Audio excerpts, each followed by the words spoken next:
Welcome to Trifecta Collective, Finding the Root, where we dive deep into understanding and addressing root causes of chronic health issues so you can help and find healing inside and out, now and forever. Hello, and welcome to Trifecta Collective, Finding the Root. I'm Megan Abbott, owner and founder of the holistic health practice Trifecta Collective. Welcome to the podcast.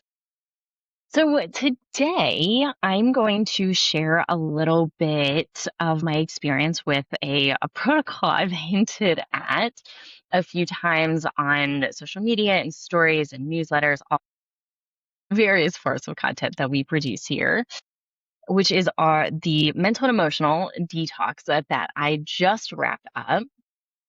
And in combination with that, I'm also going to talk a little bit bigger picture too, just about mental and emotional. I really even don't like the word detox. It is literally on the box, which is why I'm calling it that. Mental and emotional support processing is the phrasing I like to use more. I think detox has become such a buzzword that I hate it. And you'll see in a lot of our content, we have stopped using that word and we typically do drainage versus detox just because it's such a buzzword and people are doing it in all kinds of weird kind of ways. And the way that we look at quote unquote detoxing, or we can call it drainage pathway support work, is the body has natural pathways to get things out that shouldn't be there. And when we go to support a client in their drainage pathways, or we can call it detoxification, we're supporting their natural processes. It's not let's go on a juice cleanse or let's do anything crazy. It's okay, where's the dysfunction? Is it mostly liver? Is it kidneys? Is it the lymphatic system? Is it bowel movements? Is it urine? Is it sweat? Our body has all of these processes to get things out that shouldn't be in our body. And for us, we like to think about this as a way to restore optimization of the way the body was naturally designed, the way the body was naturally what it's supposed to do, and not doing something crazy and wild and all these weird things and that oftentimes are not necessary, can actually be detrimental to our health. I mean, I'll tell you, I've done the juice cleanses. I've done all of those things, and most of them were either not beneficial at all to pretty harmful and pretty detrimental to my physical and or mental emotional type of health. So just a little phrasing explanation, if we want to call it that. So this mental and emotional detox kit that I got is from DisBio, and here is what the if you're watching this, you could see it. We're gonna put a link in the show notes too, just for reference. So this kit is designed with three different products. There's an emotional detox and drainage product, and they're all pretty standard bottles here. And there's the emotional detox and drainage, mind detox and drainage, and then multiple miasm.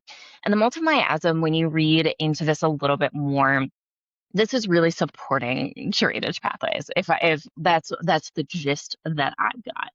So it's supporting emotional processing is the phrase I like to use more. So emotional processing, mental processing, and then supporting these drainage pathways from a more systemic standpoint to help process these things out. And I'll tell you, I kind of want to backtrack here before I dive into all of my experiences as to why. Why did I do this? Brendan, one of our other practitioners, tried this a little while ago, and she was mentioning that there was a lot coming up for her when she went on it. She actually did not complete it because she had some other things going on. But when she started it, she noticed a lot of things coming up, and I was like, "Oh, that's really interesting." With a lot of our clients, this is the most challenging side of the healing process is the nervous system regulation, is the emotional processing, is the trauma processing.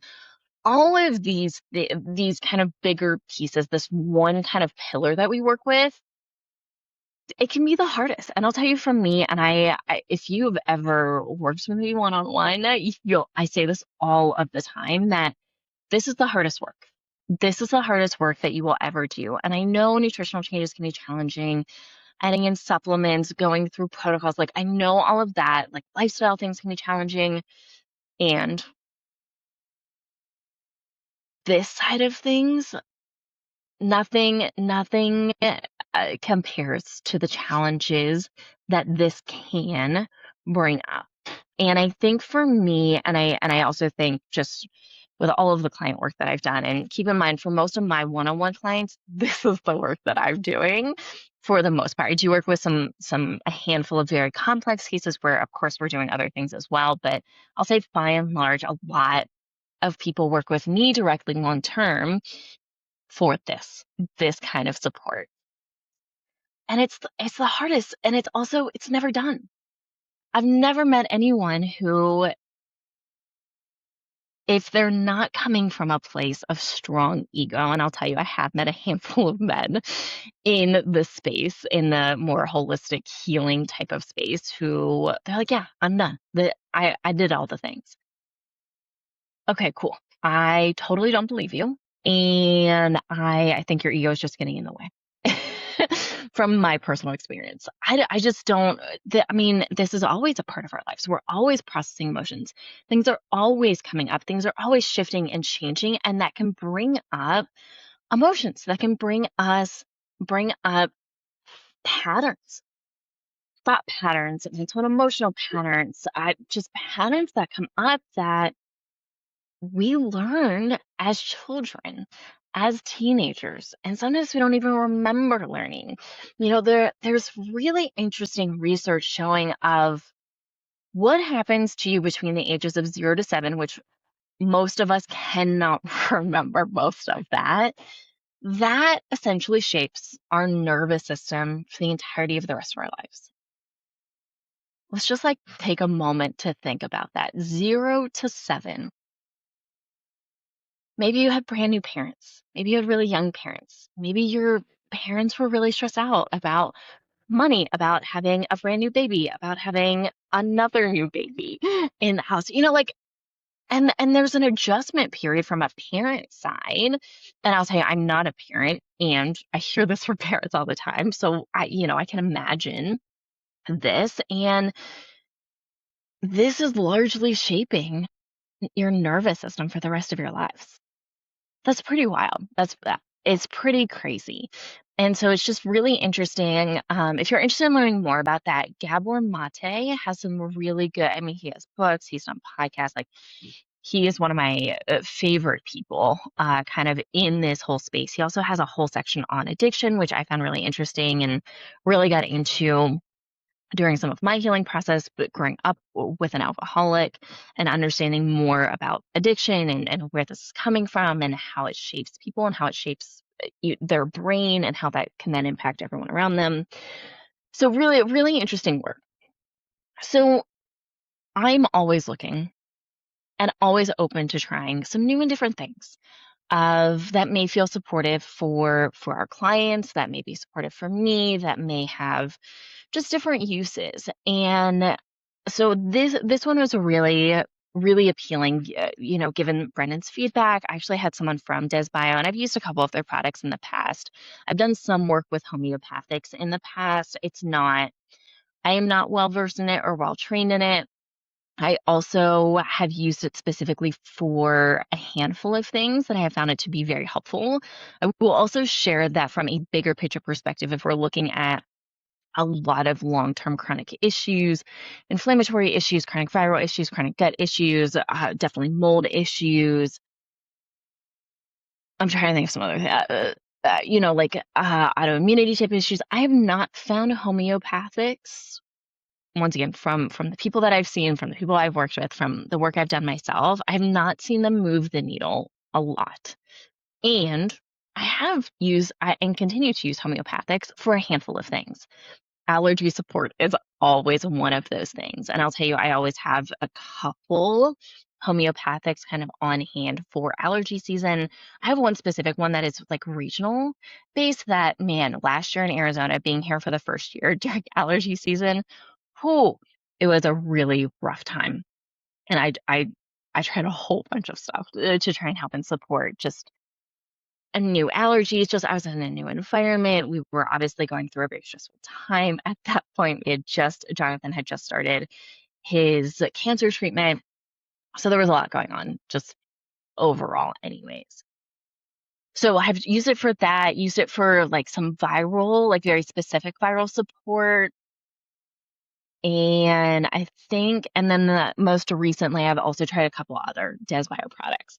And I'll tell you, they have a Vitality one. That one I am a huge fan of. I have tried a few of their other products now, and they're okay.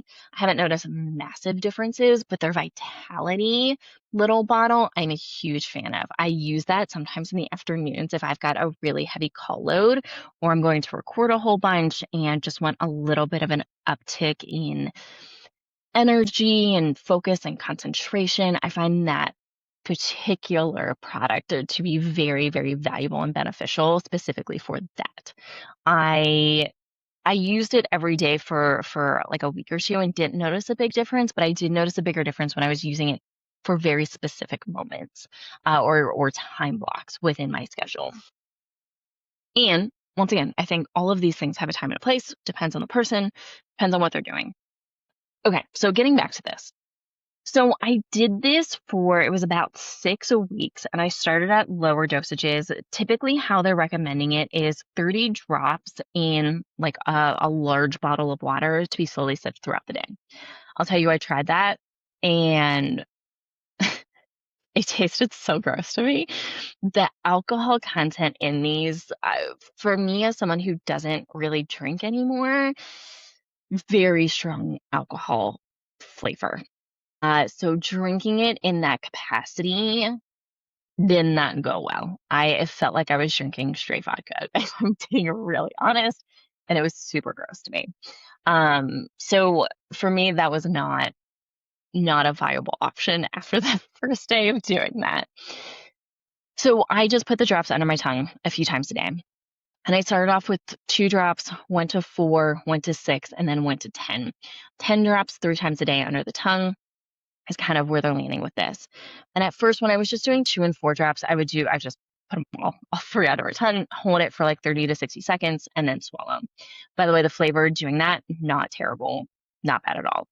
Getting up to 10 drops, not my favorite, and also not the worst. Not as bad as drinking it in a large bottle of water. Man, that was so gross to me. But doing the 10 drops under my tongue and each product individually, holding each of those was the way that I did this. And at 2 and 4 drops, I didn't notice much of a difference. Once I got up to 6, though, man, I'll tell you, the first night I did, or the first day I did 6 drops, massive wave of emotions coming up. And I'm telling you, I just like the range of emotions coming up: sadness, fear, anxiety, anger, rage, frustration, annoyance. I mean, the gamut of emotions just coming up and seemingly came out of nowhere for me. And so I think like one of my biggest takeaways from doing this protocol is if you don't have tools and resources, and I don't mean a couple, I mean a good and broad spectrum of tools to help you process emotions, this is not the protocol for you. I would absolutely not recommend this. I'll also share I did start this. I went back and forth on whether this was the best time or the worst time to do this. I have a really big week one time a year. I have several anniversaries that always bring up a lot of emotions. I started this protocol that week. Once again, was it good? Did it help with it? Did it make it way worse? I don't totally know. And I felt like it did help me process. And I did have some pretty big waves. And I'll tell you, the waves did not stop throughout the entire protocol. It wasn't every day. It would come out of nowhere every single time. And I remember like the last really big one I had just within the last 2 weeks. I had done a dose, a few, like my afternoon or my lunchtime dosing, had a call with a client that, I mean, was nothing crazy. I mean, it was literally nothing crazy. And then after the call, I immediately started like crying so hard and just like all of the things were coming up. And I'm telling you, some of it new and relevant, some of it, I mean, from childhood, absolutely from being a teenager, just a really broad spectrum of emotions. Thank goodness I had some open space after that call to be able to sit and process that. And, Jonathan was here to help in that process as well, and just support and hold space for me and listen while I vented about all of these things that were coming up for me all at once. So once again, this is not a, I'm having trouble processing X, Y, and Z. Let me just dive in deep into this protocol and this will help me and then help me process it. For me, there is a correlation to some of the larger psychedelic experiences I have had wherein, I went in, set an intention, and every day before I did my first dosing, I would set an intention. I would try and connect with my body a little bit. How was I feeling physically, mentally, emotionally with all of this, and what was I really hoping to get out of it? And, we do the same thing in larger psychedelic work. I'm talking like macro type journeys. And we always say in the plant medicine space, the medicine's going to give you what you need, not necessarily what you want. That is exactly how I feel about this. Is I felt like it gave me what I needed, not necessarily what I wanted. And yeah, maybe I got some things that I wanted. I think for me, a big piece of this was just after everything from last year, we're doing some different, we've been doing big changes in the business, and we're almost done with another new, like, really big thing. And, there's just a lot going on right now. And we're getting ready to leave Arizona. That's bringing up a lot of emotions for me, good and we'll just say other types of emotions. Jonathan and I are working through some different things right now too, and expanding our relationship, building a deeper relationship, and what does that look like, especially from a polarity standpoint. And yeah, I mean it kicked my butt during many times. And once again, if I didn't already have years of experience, I mean, we're looking at over a decade of a couple decades now, probably, if we count therapy, that I started when I was pretty young. I have decades of experience in different tools, different modalities, different things to help and support me in the emotional processing standpoint, because I needed to use those, and I needed to use a lot of them. So this is not a beginner protocol by any stretch of the imagination. This is not a fun, frilly, well, let me just kind of give this a try and let me see what happens.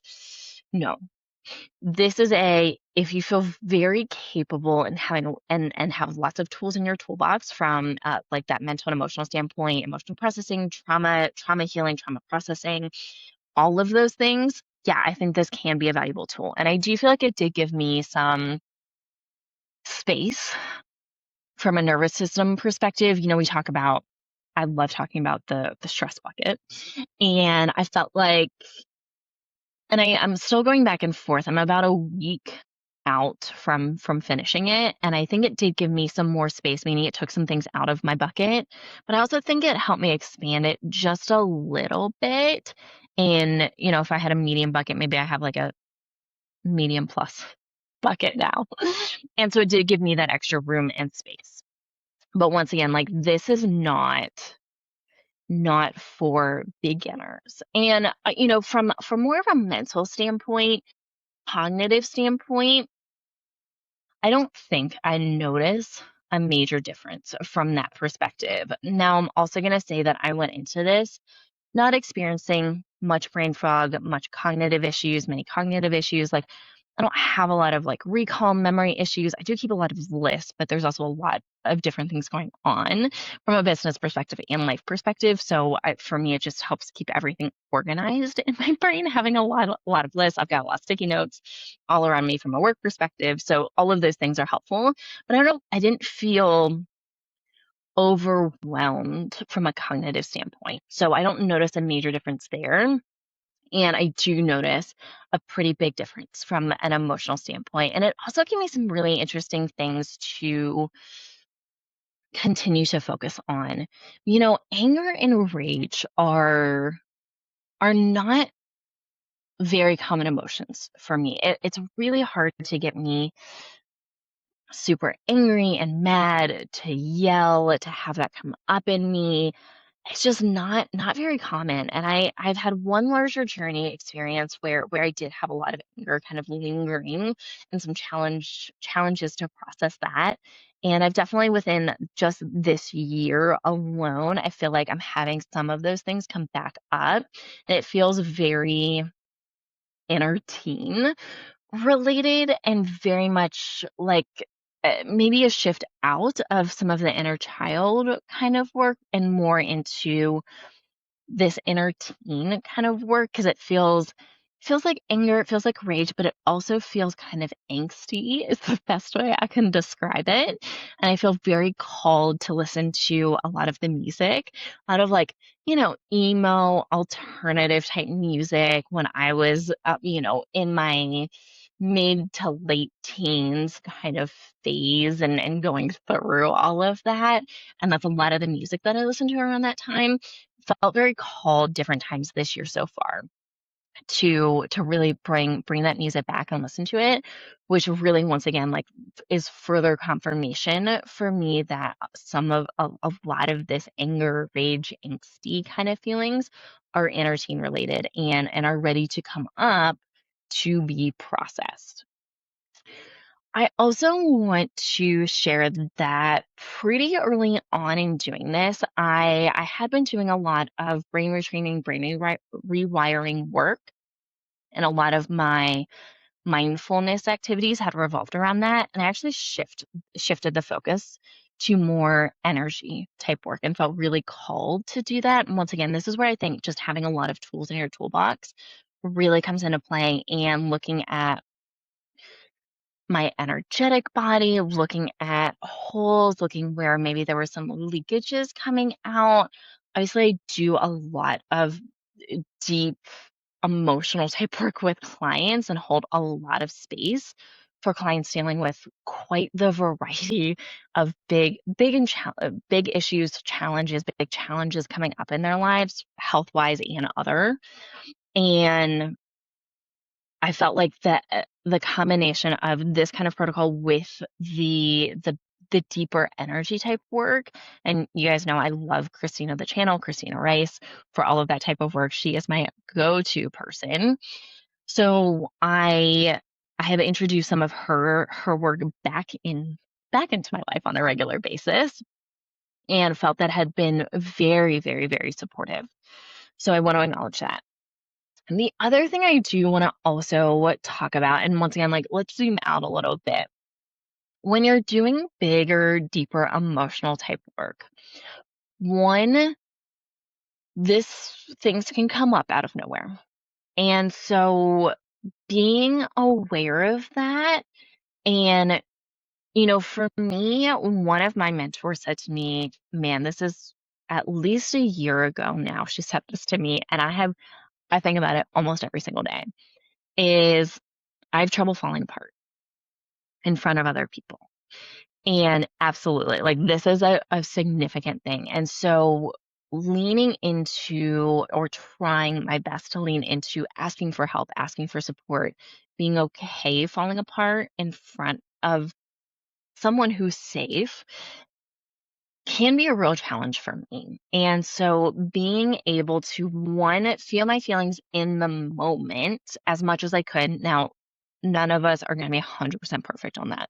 There's sometimes where you just like have to go into a meeting or something, and you just got to push it down. And the goal is to like not push it down for too long and make it a real temporary thing so that you can, because that's what makes you sick. The shoving the down, the not feeling, the pushing it aside, which by the way, that is my comfort. Still to this day, it is more comfortable for me to push it down, shove it down. And I know way better at this point for myself from working with so many women over the years, over the decades, over a decade now of doing this, that is one of the worst things that you can do. And so trying to allow myself to feel in the moment whatever was coming up was also something I very much challenged myself with. And allowing myself to cry in between calls, to feel angry, to feel this rage and to scream or go for a walk or throw some stuffed animals, in not at anyone, but just at a wall, where they're not gonna hurt anyone or anything. Yeah, super good. Super, super, super helpful, and I think for me, this protocol also helped me to reinforce the importance of all of those things. I think one thing we also need to understand, and this is something that I feel very strongly about from like a psychedelic standpoint that I don't see talked about a ton. And that is when we're doing deeper emotional work, deeper trauma work. So these things can come up, they can be felt, they need to be processed. So certainly one way that our bodies naturally do that is through crying. And for those of you who hate crying, this has helped me over the years be more accepting of the crying. And that is every time I cry, I think, Megan, you're releasing cortisol. Yay. You're going to sleep better. You're getting stress out of your body. Yay. This is such a good thing. And I'll tell you, still to this day, I say that to myself and it almost gets me excited to cry. Almost. Well, I'm not totally there. And sometimes I can get there. So if you were not a crier, if you don't like to cry, try thinking about that. We need to get the cortisol out of our body, especially as women. Almost all of us have too much of it, and so it can be really helpful. So crying can be a way, shaking can be a way, walking can be a way, but also our physical body also plays a role in this. And so, what are we doing during these times to also support our physical body? For me, my nutrition is really on point almost all the time. It is very rarely not. I would say the biggest thing that I could probably improve on at times is my vegetable intake. It can go up. Sometimes it goes down a little bit, and sometimes it needs to go back up. But by and large, my nutrition, I mean, we eat home cooked meals 99% of the time. We have high protein, good healthy fats, eating at regular times, eating 3 meals a day. I eat breakfast upon waking. I get my, 25 to 40 grams of protein at breakfast. I'm not drinking coffee after breakfast. Movement is decent, not quite where I'd like it to be, and it is present every day. And, I have a strong mindfulness practice. My pretty good on water every single day with electrolytes. I'm doing all of these kind of basic things, all of which are very helpful and very supportive of the whole processing. Here's the other thing. And this is something that I really learned through experience and playing around with some of this. And once again, I don't see this talked a lot about in the psychedelic space. And really in the deeper trauma healing spaces, I don't feel like I see a lot of this. But if we look at Eastern medicine, if we look at Ayurvedic medicine, Chinese medicine, we look at the different organs and different organs store different emotions. And so, for example, if someone's consistently waking up at 2 a.m. every single day, my initial thought is, oh, it's the liver time. Because if we look at the clock for Chinese medicine, that is the time that the liver is repairing itself.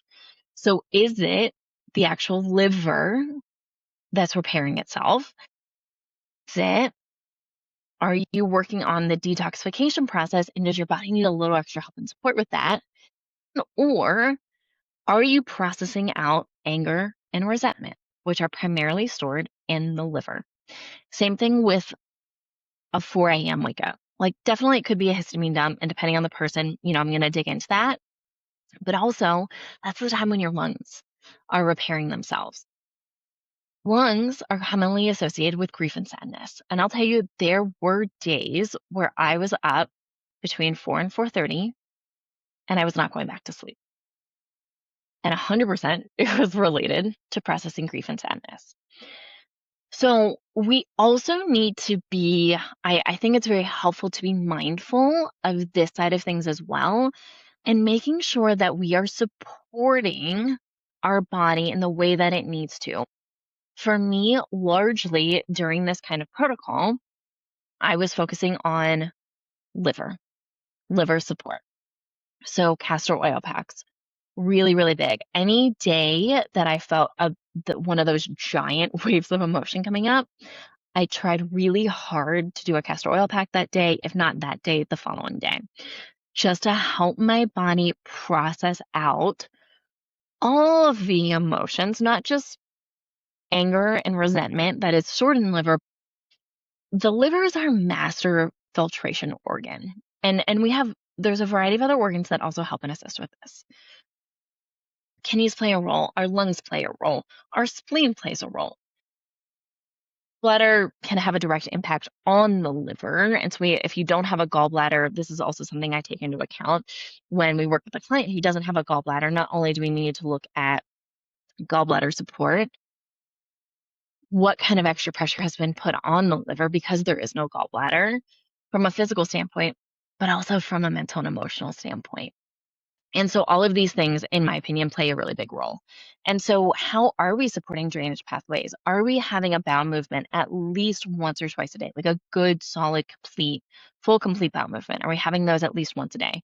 Fortunately, my gut health is in a pretty good spot, and bowel movements are in a pretty good spot. And I will say there were a couple of days where there were some shifts seemingly out of nowhere, and I do attribute them to the mental and emotional side of things. And I also used a handful of supplements when I felt like I needed additional support. Now, obviously, they include the multiple miasm in this little kit here, which I do think is a wonderful idea and a great piece of this. And I felt like for me, it wasn't quite enough. Most of the time, it wasn't quite enough. So I would add in, once again, like the castor oil packs felt very supportive for me. You can also do bath, sauna, dry brushing, manual lymphatic work. I do manual lymphatic work too. Um, coffee enemas, the sauna, rebounding, different things like that are all very supportive. So focusing on that. And then also I would use a couple supplements. I love Cellcore for the drainage pathway support work. So it would be TEDCA primarily. And then I also threw in KL support, which is kidney and liver support every once in a while too. And I did it as I felt like I needed it. There was no strict protocol. I wasn't on them every single day. It would be once or twice a day as I felt like I needed to. And just as it felt supportive, did a few binders kind of here and there. Largely, I'll always have Virad Chem, which is kind of their middle ground of binder. And I will do that. And I felt like that was very supportive. But I do think looking at all of this all together is the best way to do this. And once again, I think if you've done some good work from a mental and emotional standpoint, you're done some work on your physical health standpoint, because if your drainage pathways aren't in a good spot, that is also not the time to do really deep mental and emotional support work, because of that's also going to overwhelm your body. And so we want to have some of the basics. We want to have some of the fundamental pieces of drainage pathway support work in a decent spot. So if you are brand new, you're like, I've done protocols in the past, but I'm not feeling good right now. I'm not having regular bowel movements. I've got some gut stuff. Maybe you've got some brain stuff. Maybe you've got some hormone stuff. once again, like this may not be the time to do something like this because it may exacerbate some of those issues temporarily if your body's not ready for it. So I think making sure physically you are in a good spot. You've got a lot of your foundations in place. You've done some work, like your drainage pathways are in a decent spot. You're already used to doing some sort of drainage pathway support work, even just maybe once a week or so, I think can go a long way.